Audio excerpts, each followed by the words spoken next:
And welcome all. Confuse words में आज 147 से लेकर के 150 तक 4 कंफ्यूजन्स को समझना है हमें। आज का पहला कंफ्यूजन सॉइल, क्ले, मड और अर्थ है। इसके बाद Fairlie and to.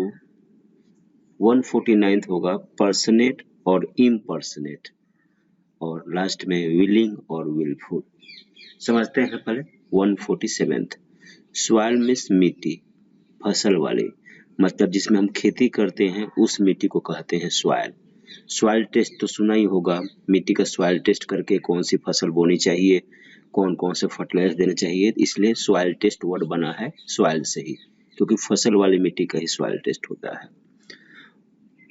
Fertile soil is a blessing of nature.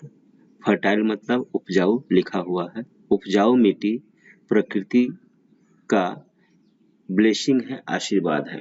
उपजाऊ मिट्टी प्रकृति का आशीर्वाद है। नाउ क्ले, क्ले मीन्स मिट्टी।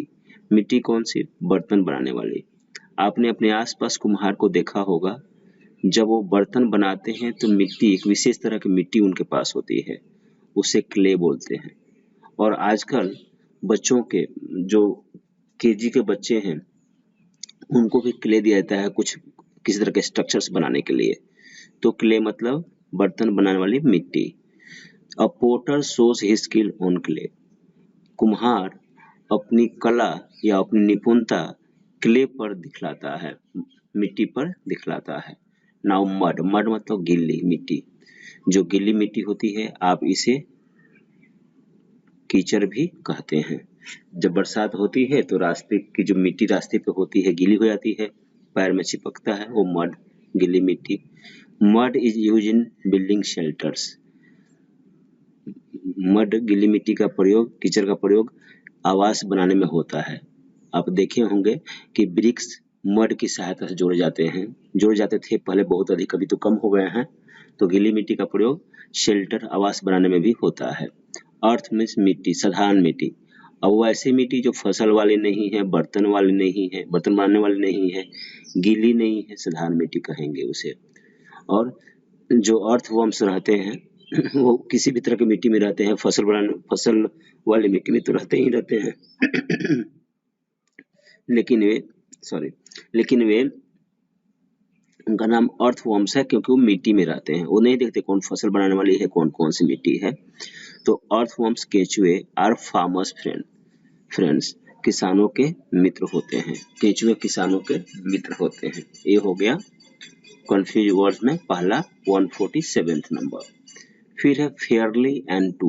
फेयरली एंड टू, जैसे टी जब बहुत गर्म होती है, बहुत गर्म, जिसे हम पी नहीं सकते हैं, जीभ जल जाती है पीने से, उसको कहते हैं कि टी टू हॉट है। तो टू मतलब बहुत, नकारात्मक मतलब जिसका प्रयोग हम करने से हानि हो सकती है। और फेयरली का मतलब होता है बहुत, अच्छे अर्थ में। अब टी गर्म ही पीते हैं आप जानते हैं, और वो अगर फेयरली हॉट है मतलब पीने लायक गर्म है तो उसे कहते हैं फेयरली। तो आप समझ सकते हैं फेयरली और टू का प्रयोग कब करेंगे। जब पीने लायक गर्म होगी तो फेयरली, जब गर्म होगी टी लेकिन जीभ जलने लायक होगी तो उसे कहेंगे टू। टू का मतलब भी होता है, जिसका यूज हमने नहीं किया है। जहां अल्सो करते हैं उधर वी का भी प्रयोग कर सकते हैं। भी मतलब अल्सो, और भी यूज होता है टू का, लेकिन अभी हम बहुत के अर्थ में देख रहे हैं फेयरली और टू। पर्सनेट और इम्पर्सनेट। पर्सनेट का मतलब होता है अभिनय करना। अभिनय करना मतलब आप हैं नहीं, बनने की कोशिश करते हैं। इम्पर्सनेट का मतलब भी अभिनय करना होता है, दोनों का मतलब अभिनय करना होता है। लेकिन फर्स्ट वन जो है पर्सनेट, इसका मतलब अनुचित कार्य के लिए।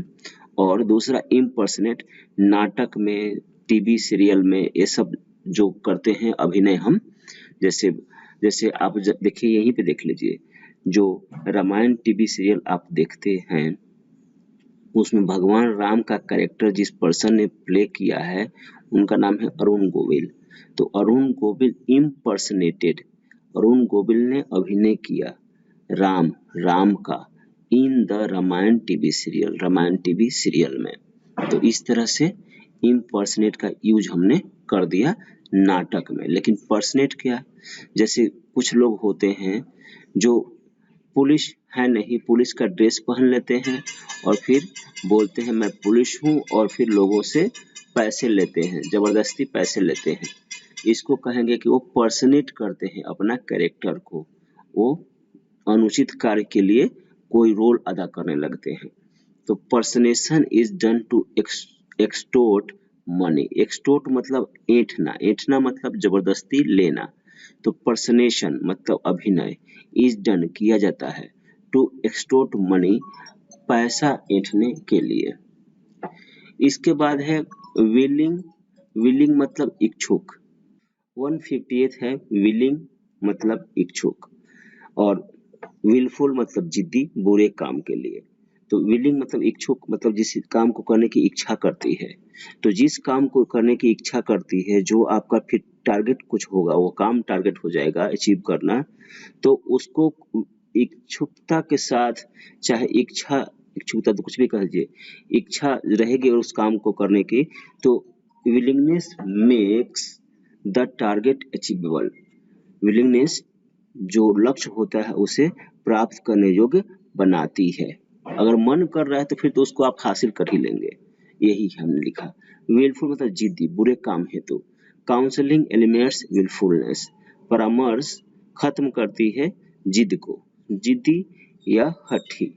तो परामर्श जिद को, हठ को खत्म करती है। तो आज के इस लेक्चर में इतना ही है। Thank you very much.